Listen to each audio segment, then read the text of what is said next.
যখন ইসলাম গ্রহণ করলেন অটোমেটিক তলোয়ারটা ঘুরে গেল। এবারে নবীর পক্ষে, ইসলামের পক্ষে আর কাফেরদের বিরুদ্ধে কবিতা লিখতে শুরু করলেন। সুবহানাল্লাহ বলবেন না? একটু মহব্বতে বলুন। আল্লাহ নবীর, বিশ্ব নবীর মাথা কাটতে গেছিল কে? হযরত ওমর। উনি তখন হালাতে কাফের। হালাতে কি? বিশ্ব নবীর মাথা কাটা হলো না, বিশ্ব নবীর কদমে লুটিয়ে পড়ে ঈমান আনার কারণে সেই তলোয়ারটা কাদের দিকে ঘুরেছিল? কাফেরদের দিকে। ততই বছর হাসান বিন সাবিত রাদিয়াল্লাহু আনহু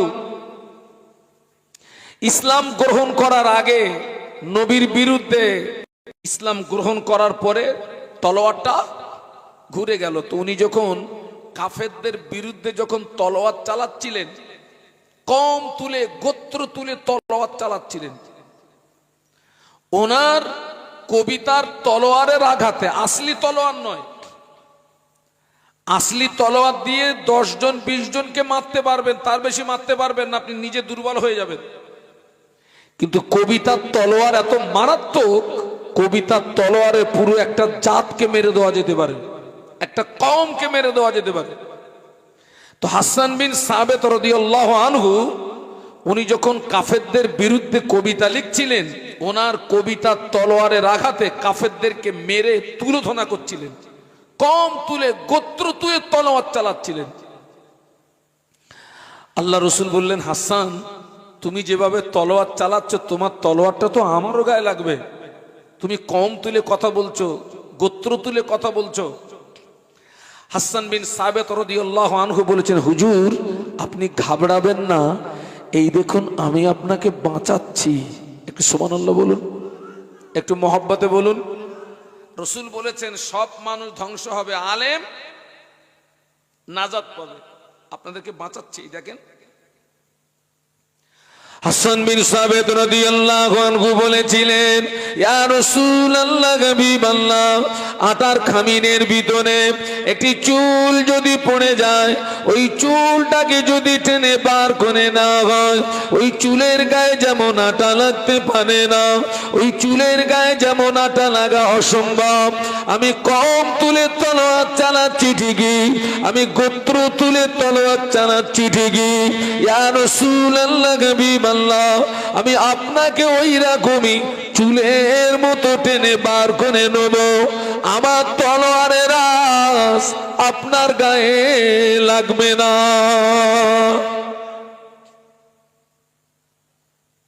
তা আল্লাহ রসুল বলেছেন সব মানুষ ধ্বংস হবে, আলেম। আলেমের বাংলা মানে হচ্ছে জ্ঞানী।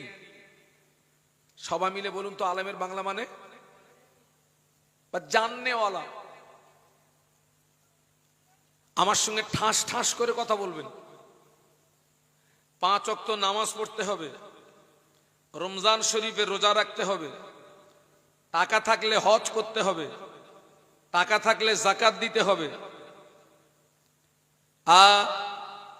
সুদ খাওয়া যাবে না, মদ পান করা যাবে না, পরের মাল আত্মসাৎ করা যাবে না, বুনের ফারাজ ফাঁকি মারা যাবে না, প্রতিবেশীর হক নষ্ট করা যাবে না।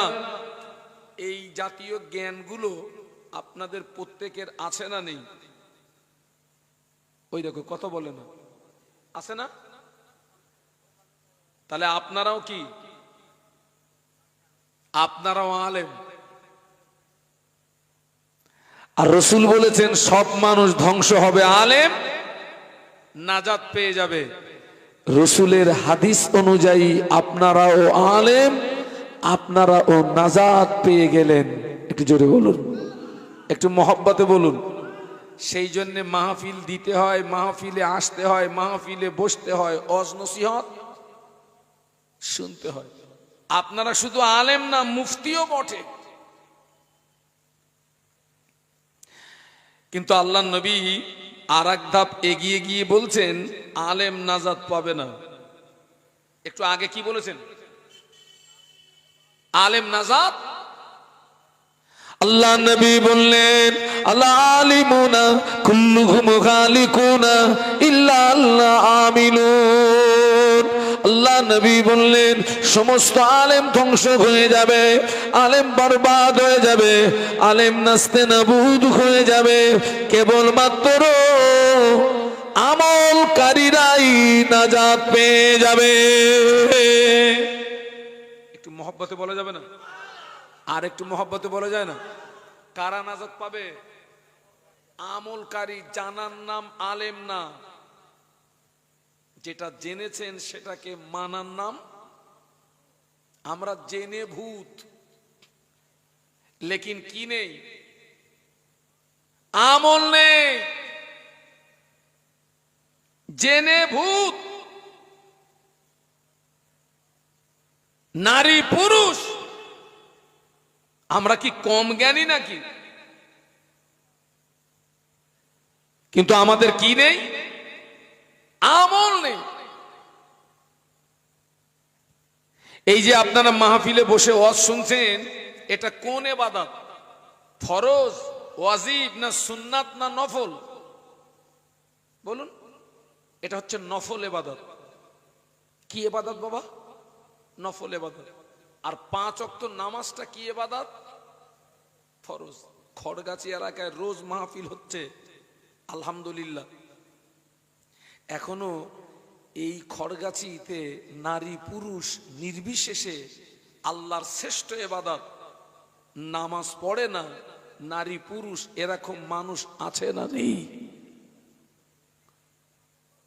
একজন বলছেন সব থেকে বেশি, তার মানে ওয়াজও বেশি, ওটাও তা আলহামদুলিল্লাহ।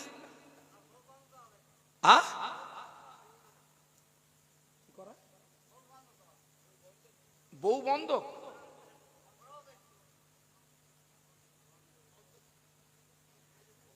মাহফিলও বেশি। লাভ হচ্ছে না লস হচ্ছে? কে বাবা? তোমার 1 টাকা হারিয়ে গেছে, তুমি 3 টাকার মোমবাতি কিনে খুঁজতেছ। হারিয়ে গেছে কত? কথা বলে না।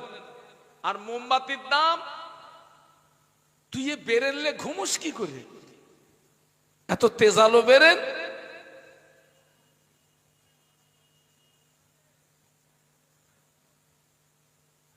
এই যে অসময়ে বৃষ্টি, ঝড়,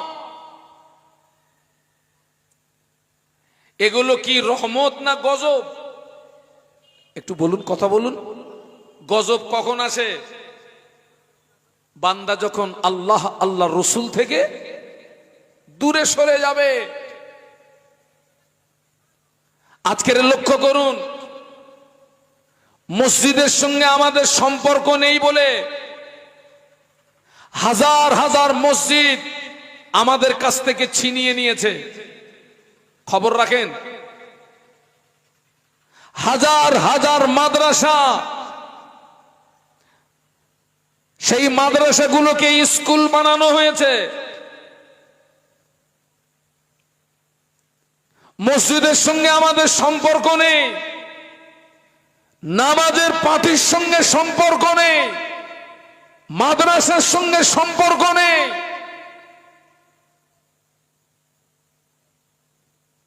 আল্লাহ আসমান থেকে গজব দিয়ে ধ্বংস করে দেবে, জালেম বাদশা দিয়ে পিটিয়ে সোজা করে দেবে।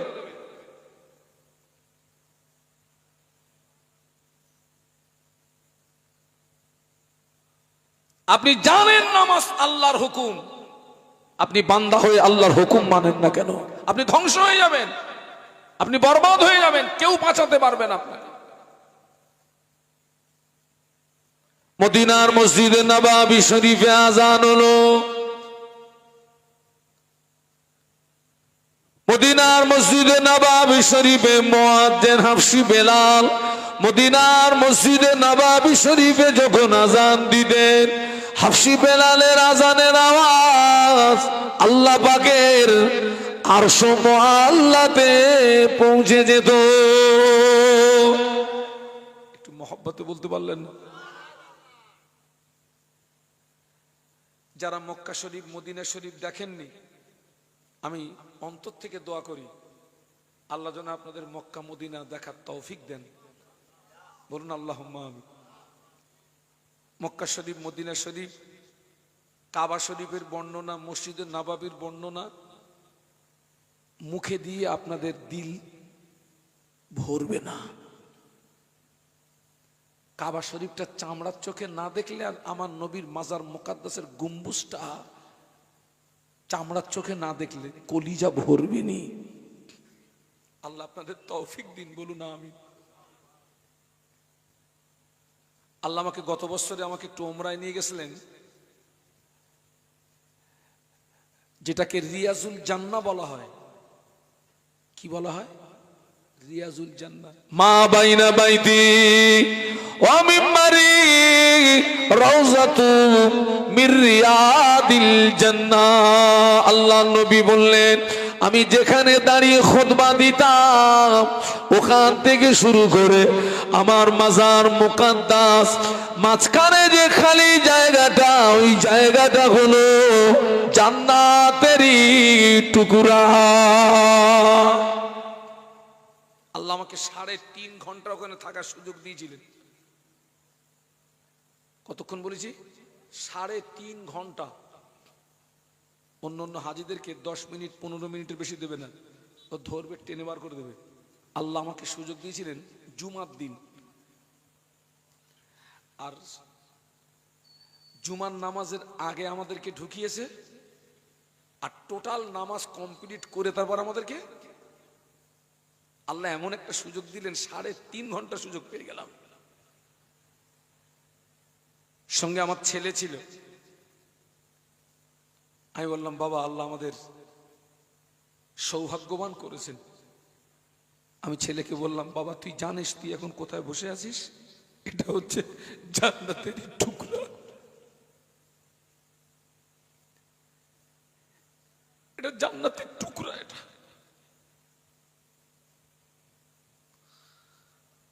আজও মদিনার মসজিদের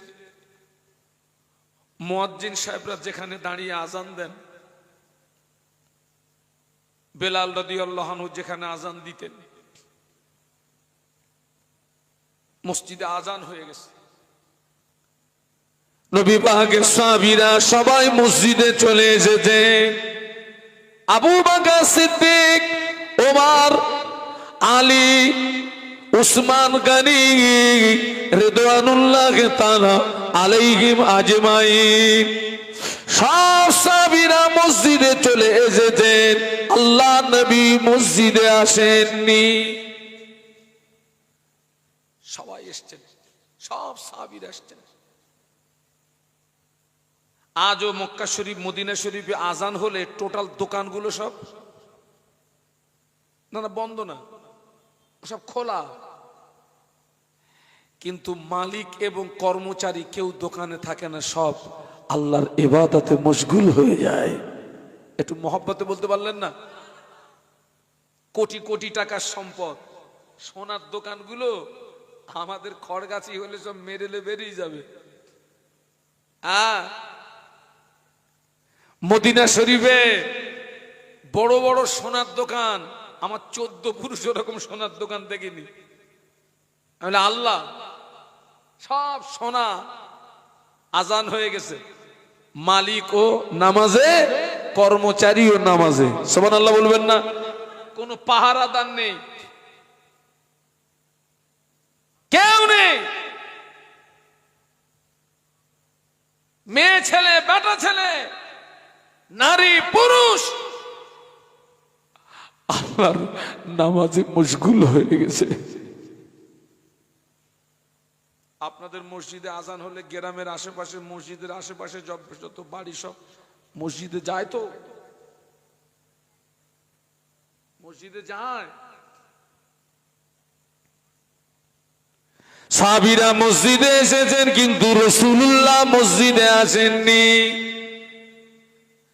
আল্লাহ নবী বড় দুর্বল, আল্লাহ নবী বড় যায়ীফ, আল্লাহ নবীর উঠে দাঁড়ানোর মতো ক্ষমতা নাই। বলুন আল্লাহু আকবার। একটু জবান খুলে বলতে পারলেন না? ছেলেরা মহব্বতে বলতে পারলে না? আল্লাহ নবী যে উঠে দাঁড়াবেন ক্ষমতা নেই, এত অসুস্থ, এত দুর্বল, এত কমজোর। সাহাবীরা এসেছেন ঠিকই, কিন্তু নামাজ শুরু করতে পারছেন না।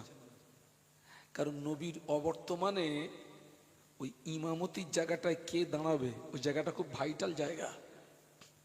নবীর অনুমতি ব্যতীত কোনো সাহাবী ওই ইমামতির জায়গায়, বলুন না কার সাহস আছে, কে দাঁড়াবে ওখানে? এ কি আমাদের মসজিদ?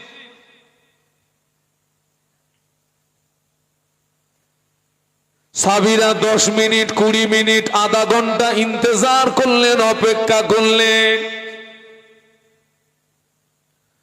ও হাফসি বেলাল রাদিয়াল্লাহু তাআলা আনহু আল্লাহ নবীর হুজরা শরীফের ভিতরে চলে গেলেন। আল্লাহ নবীর হুজরা শরীফের ভিতরে চলে গিয়ে আল্লাহ নবীকে সালাম দিলেন, আসসালামু আলাইকা ইয়া রাসূলুল্লাহ হাবিবাল্লাহ। হুজুর মানুষেরা নামাজের জন্য ইন্তজার করছে, হুজুর মানুষেরা নামাজের জন্য অপেক্ষা করছে। আল্লাহ নবী বললেন, ও বাবা বেলাল চলে যাও, মুর আবা বাকরিন ফালিউসাল্লি বিন্নাস। আমার আবু বাকারকে গিয়ে বলো, আমার আবু বাকার যেন মানুষের নামাজটাকে পড়িয়ে দেয়। আমি অসুস্থ, আমি যেতে পারবো না বাবা, আমি খুব অসুস্থ। আমার আবু বাকারকে গিয়ে বলো না, যাও না নামাজটা পড়িয়ে দিতে বলো না। কথাটা শুনতে পেয়েছেন আম্মা আয়েশা সিদ্দিকা রাদিয়াল্লাহু আনহা, যিনি আল্লাহর নবীর ছোট স্ত্রী, আমাদের ছোট আম্মা আবু বকর সিদ্দিক রাদিয়াল্লাহু আনহুর কন্যা। আমাদের আম্মা জান আয়েশা সিদ্দিকা রাদিয়াল্লাহু তাআলা আনহা আল্লাহ নবীর নূরের বদনের দিকে চেয়ে বলেছিলেন, ইয়া রাসূলুল্লাহ হাবিবাল্লাহ, হুজুর আমার আব্বা জানকে ইমামতির জায়গায় দাঁড় করাবেন না। আমার আব্বা জান নরম দিলের মানুষ, আমার আব্বা জানের মনটা বড় নরম। আমার আব্বা জানকে যদি ইমামতির জায়গায় দাঁড় করিয়ে দেন, আমার আব্বা জান আপনাকে না পেয়ে রোনাজারি করবে, আমার আব্বা জান আপনাকে না পেয়ে কান্নাকাটি করবে। হুজুর এই দায়িত্বটা আপনার অন্য কোন সাহসী সাহাবীকে দিন। আল্লাহ নবী আবার বললেন না, ও বাবা বেলাল চলে যাও, মুর আবা বাকরিন ফালিউসাল্লি বিন্নাস। আমার আবু বাকারকে গিয়ে বলো, আমার আবু বাকার যেন মানুষের নামাজটাকে পড়িয়ে দেয়। আল্লাহ নবীর অনুমতিতে নবী পাকের কলিজা ছেঁড়া সাহাবী আবু বকর সিদ্দিক রাদিয়াল্লাহু আনহুর ইমামতিতে মদিনার মসজিদে নববী শরীফে নামাজ শুরু হলো। যখনই নামাজ শুরু হলো, আল্লাহ নবী আর ঘরের ভিতরে থাকতে পারছেন না। বলুন আল্লাহু আকবার। আল্লাহ নবী অস্থির হয়ে গেলেন। আল্লাহ নবী আলীকে ডাকলেন, আল্লাহ নবী আব্বাস রাদিয়াল্লাহু আনহুকে ডাকলেন। দুইজন সাহাবী আল্লাহ নবীর হুজরা শরীফের ভিতরে আসলেন। যখনই আসলেন, আল্লাহ নবী দুই সাহাবীর কাঁধের উপরে ভর করে আল্লাহ নবী মসজিদে আসছিলেন। আল্লাহ নবী এত দুর্বল, আল্লাহ নবী সাহাবীদের কাঁধের উপরে ভর করার পরেও আল্লাহ নবীর কাদা মোবারক দুটি জমিনে ঘেঁষড়িয়ে যাচ্ছিল। ওই অবস্থায় আল্লাহ নবী মসজিদে আসলেন। সাহাবীরা নামাজের ভিতরে আল্লাহ নবীকে দেখতে পেয়ে কোন সাহাবী সুবহানাল্লাহ পড়লেন, কোন সাহাবী আলহামদুলিল্লাহ পড়লেন, কোন সাহাবী আল্লাহু আকবার পড়লেন। আবু বকর সিদ্দিক রাদিয়াল্লাহু আনহু ইমামতির জায়গা থেকে বুঝতে পেরেছেন আল্লাহ নবী মসজিদে চলে এসেছেন। ও আমার ভাইরা, সাহাবীরা আল্লাহ নবীকে আগিয়ে দিলেন। আবু বকর সিদ্দিক রাদিয়াল্লাহু আনহু ইমামতির জায়গা থেকে পিছিয়ে আসলেন।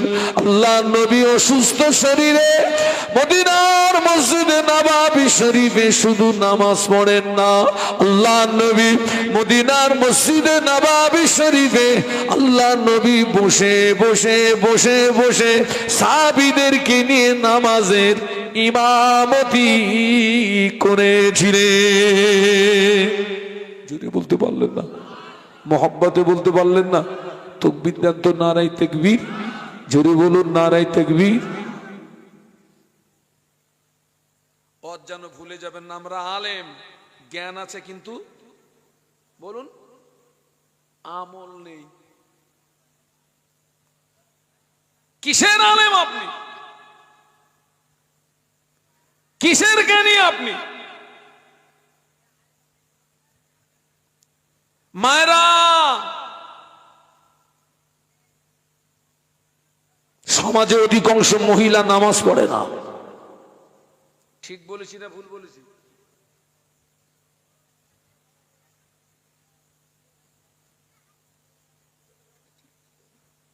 অধিকাংশ মহিলা নামাজ পড়ে না। মরণ পর্যন্ত যদি অশোনো,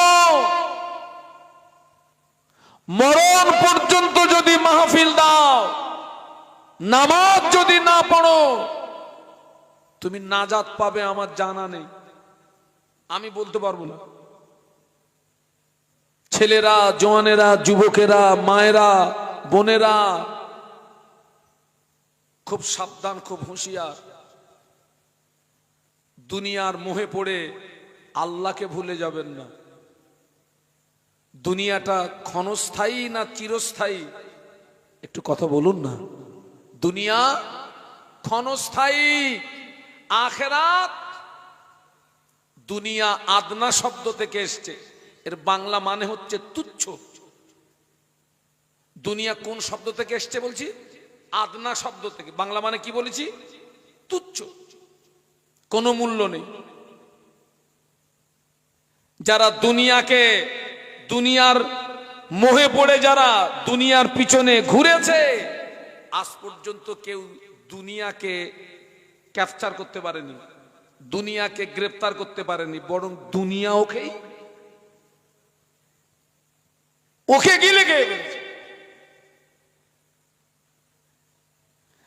আমি যদি এক বালতি পানির ভিতরে আমার দুটো হাত ঢুকিয়ে দিয়ে ওই পানিটা মজবুত করে মুঠো করে ধরবো, বালতির ভিতর থেকে হাতটা বার করব, মুঠোটা খুলবো, কতটা পানি থাকবে বলুন বলুন?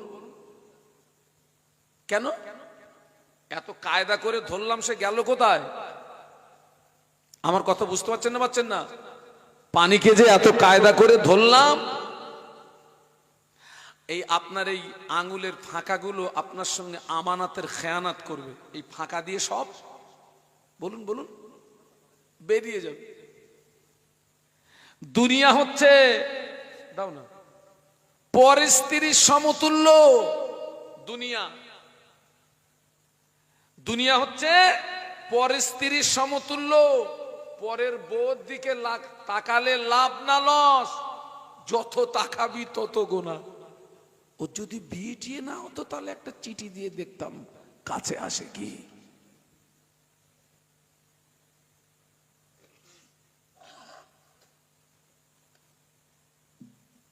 দুনিয়া পরিস্থিতির সমতুল্য। হাতে ধরে বলে যাচ্ছি, জওয়ান যুবকেরা, মায়েরা, বোনেরা, ছেলেরা, বাচ্চারা, দুনিয়ার মোহে পড়ে আল্লাহকে ভুলো না, আল্লাহকে ভুলো না, আল্লাহকে ভুলো না। আমাদেরকে বাঁচাতে পারে কে? একটু জবান খুলে বলা যাবে না? কে বাঁচাতে পারে? আমাদেরকে মারতে পারে কে? এটা মাথায় রাখবেন, এটা মাথায় রাখবেন।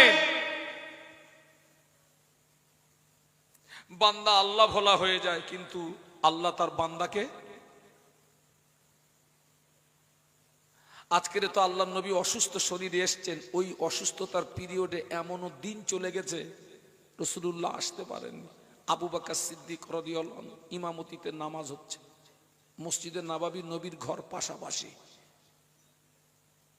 মদিনার মসজিদে নববী শরীফে আবু বকর সিদ্দিক রাদিয়াল্লাহু আনহুর ইমামতিতে নামাজ হচ্ছে। আল্লাহ নবী আমাদের আম্মা জান আয়েশা সিদ্দিকা রাদিয়াল্লাহু তাআলা আনহাকে বললেন, ও বিবি আয়েশা, আমার মাথাটাকে একটু উঁচু করে ধরো।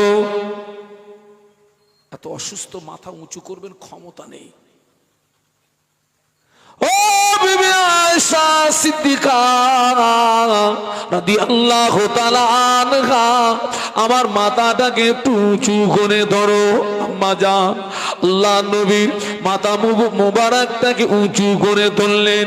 ঘরের পর্দাটাকে সরিয়ে দেওয়া হলো। আল্লাহ নবী সাহাবীদের নামাজের দিকে তাকিয়ে আল্লাহ নবীর নূরের চোখ দিয়ে দাদ্দার দাদ্দার দাদ্দার করে পানি গড়িয়ে যায়। আম্মা জান বলেছিলেন, ইয়া রাসূলুল্লাহ হাবিবাল্লাহ, মা ইউবকিকা, কোন দুঃখে আপনি কাঁদছেন, কোন কষ্টে আপনি কাঁদছেন? আল্লাহ নবী বললেন, ও বিবি আয়েশা, আজকের কান্নাটা আমার দুঃখের কান্না নয়, আজকের কান্নাটা আমার বেদনার কান্না নয়। ও বিবি আয়েশা, এই নামাজকে প্রতিষ্ঠিত করতে গিয়ে মক্কার কাফেররা আমার আমার আমার আমার মাথায় পচা উটের মুড়ি চাপিয়ে দি ওরা আমাকে মারার চেষ্টা করেছিল। ও বিবি আয়েশা, এই নামাজকে প্রতিষ্ঠিত করতে গিয়ে মক্কার কাফেররা আমার গলায় দড়ির ফাঁসি পরিয়ে টানাটানি করেছিল। এই নামাজকে প্রতিষ্ঠিত করতে গিয়ে আমার দান শহীদ হলো। এই নামাজকে প্রতিষ্ঠিত করতে গিয়ে তায়েফের মাটিতে আমাকে রক্ত দিতে হলো। ও বিবি আয়েশা সিদ্দিকা রাদিয়াল্লাহু তাআলা আনহা, আমি রাসূলুল্লাহ আজকের মসজিদে নাই, আমার সাহাবীরা যেভাবে জামাতে নামাজ আদায় করছে, ভবিষ্যতের একটা ছবি আমার সামনে ফুটে উঠলো। আমি রাসূলুল্লাহ একদিন পৃথিবীর জমিনে থাকবো না, আমার উম্মতেরা এইভাবে নামাজ আদায় করবে। ওই ছবিটা আমার সামনে ফুটে উঠলো। ওই আনন্দে আমার চোখের পানি গড়িয়ে যায়।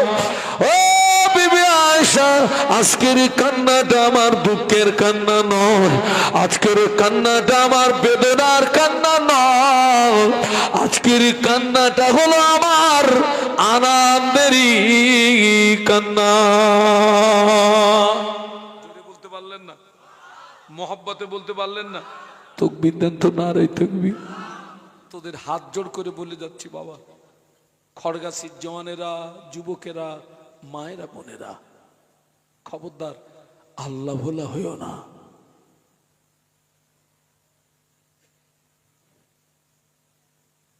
আল্লাহ ভোলা হইও না।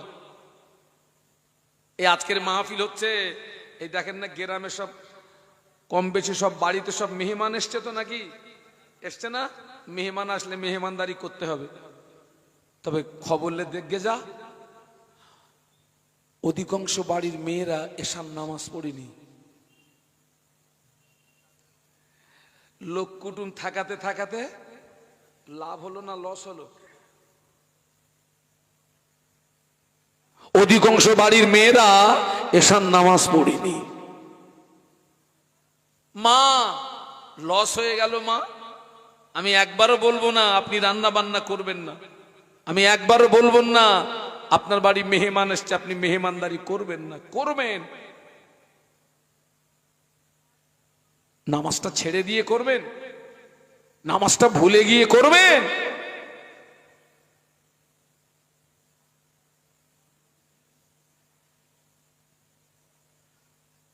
এটা আখিরি জমানা বাবা, শেষ জমানা বাবা। সামনের দিনগুলো আমাদের কাছে খুব অন্ধকার, সামনের দিনগুলো অন্ধকার। ফিরে আসুন, আমিও ভালো হই, আপনিও ভালো হন, আমি পরিবর্তন হই, আপনিও পরিবর্তন হন। যা হওয়ার হয়ে গেছে ওই পর্যন্ত স্টপ করো, আর না। আল্লাহ এখনো তোমাকে হায়াতে রেখেছেন, তোমার জন্য তওবার দরজাটা এখনো খোলা আছে। বলুন সুবহানাল্লাহ। নিঃশ্বাসটা যেদিন বন্ধ হয়ে যাবে বাবা, তো তওবার দরওয়াজাটা বন্ধ হয়ে যাবে। আজকের আপনি সমাজের অবস্থা দেখুন, এলেম আছে কিন্তু সমাজে কিছু মুসলমান আছে সারা বছরে দুদিনের বেশি নামাজ পড়ে না। কোন নামাজ? হ্যাঁ, ঈদের নামাজ। এক কথায় দুটো ঈদ। আবার অনেক জায়গায় মাহফিলে গিয়ে শুনছি বলে, হুজুর আমাদের গ্রামে কিছু লোক আছে ওরা ঈদের নামাজও পড়েনি। সারা বছরে দুদিনের বেশি নামাজ পড়ে না, শুধু দুটো ঈদের নামাজ পড়ে, জুমার নামাজ পড়ে না, 5 ওয়াক্ত নামাজ পড়ে না। আর সমাজে অনেক মহিলা আছে, মহিলাদের ঈদের নামাজ নাই, মহিলাদের জুমার নামাজ নাই, মহিলাদের ঈদের নামাজ নাই, মহিলাদের জুমার নামাজ নাই। সমাজে অনেক মহিলা আছে সারা বছরে আল্লাহর জমিনে একটা সেজদা দেয় না। আছে না নেই? সারা বছরে আল্লাহর জমিনে একটা সেজদা মারেনিও।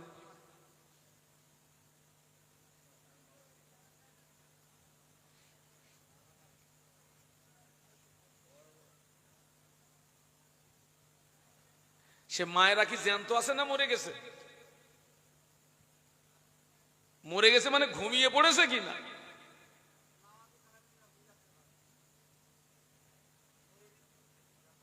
সারা বছরে আল্লাহ জমিনে একটা সেজদা করে নিও।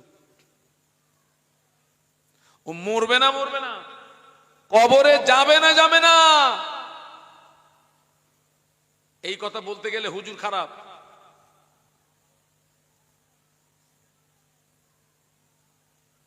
শুধু দুটো ঈদের নামাজ পড়ে, জুমার নামাজ পড়ে না, 5 ওয়াক্ত নামাজ পড়ে না। যারা বিনা কারণে পরস্পর 3টে জুমা ছেড়ে দেবে। কটা? একটু সবাই মিলে জোরে বলুন।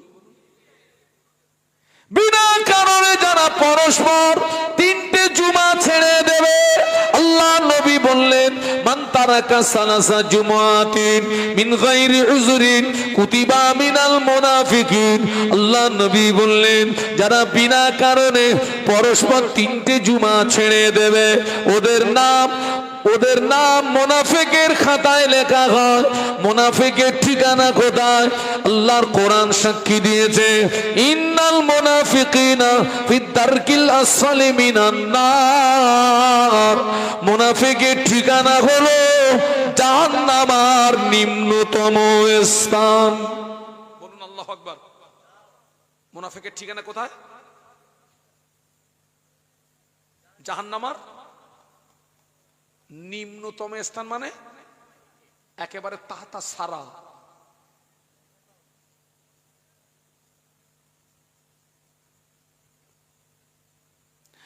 অনেকে বলে, হুজুর আমরা সব লোকের আন্ডারে কাজকর্ম করি, হুজুর জুমার নামাজটা হয় না। ওই অজুহাতে ওই জুমার নামাজ ছাড়া যাবে? হ্যাঁ,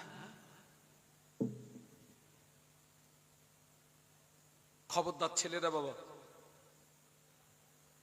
মুনাফিকের ঠিকানা জাহান্নামের নিম্নতম স্থান, তার মানে মদিনার মসজিদে নববী শরীফে আল্লাহ নবী বসে আছেন।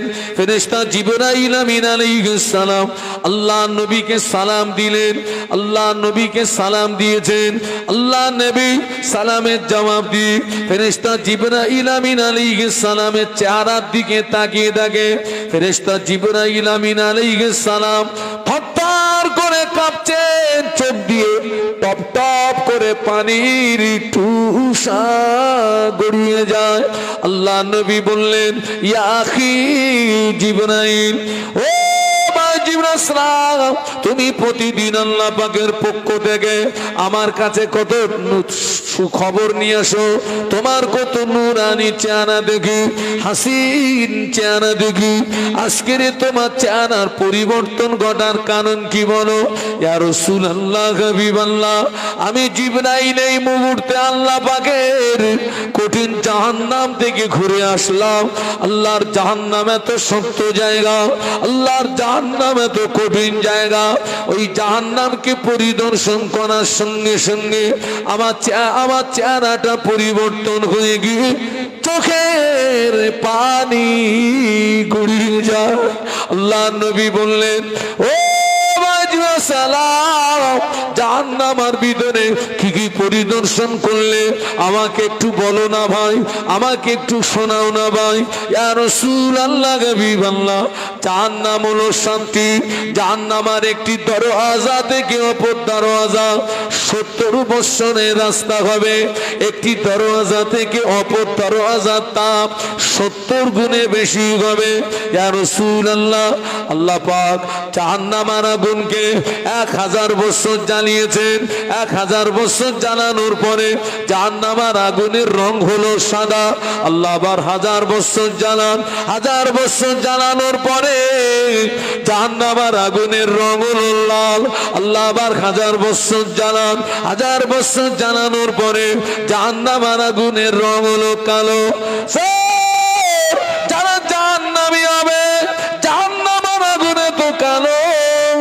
যারা জাহান্নামী হবে আগুনের মতো পাশাপাশি দাঁড়িয়ে থাকবে, কিন্তু না না, জাহান্নামের আগুনে তো কালো, একে অপরকে দেখতে পাবে না। বলুন না আল্লাহু আকবার। জাহান্নামের আগুনটা এত কালো হবে, আঙুলের মতো পাশাপাশি দাঁড়িয়ে থাকবে, কিন্তু একে অপরকে দেখতে পাবে না। এত কালো, এত কালো। জাহান্নামটা কতটা ডিপ হবে জানেন? গর্ত গর্ত। ওই যে যারা বিনা কারণে কটা জমা, ওদের নাম মুনাফিকের খাতায় লেখা হবে। আর মুনাফিকের ঠিকানা কোথায়? ইয়া রাসূলুল্লাহ, ইয়া হাবিবাল্লাহ, জাহান্নামের উপর থেকে বড় একটা পাথর যদি ফেলে দাও, ওই পাথরটা জাহান্নামের নিচে পৌঁছাতে 70,000 বছর সময় লাগবে। কত? সবাই মিলে বলুন। ওই 100 দিনের পুকুরের মতন গর্ত নাকি?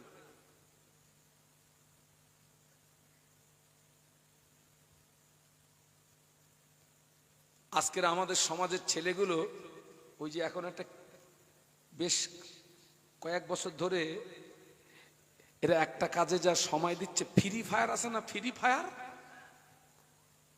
এরকম করতেছে, এরকম করতে, মার বুকে লাথি মারো, শয়তান কোথাকার। ফ্রি ফায়ার পাশ দিয়ে গাড়ি যাচ্ছে, হরেন বাজাচ্ছি, মাল ওঠে না। সময় সময় মনে হয় ওইভাবে সালা যাক, দুই একটা পড়ে যাক।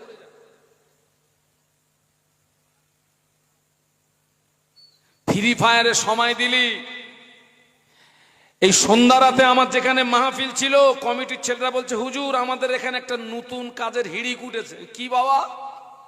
বলছে সব মহিলা নিয়ে সব দিঘায় যাওয়ার হিড়িক উঠেছে। দিঘায় যাচ্ছে, দিঘায় যাচ্ছে, দিঘায় যাচ্ছে, বাড়ির মহিলাদের নিয়ে সব একেবারে এক গাড়ি বজায় করে দিঘায় যাচ্ছে, দিঘায় যাচ্ছে। ও গাড়ির ভিতরে জেনা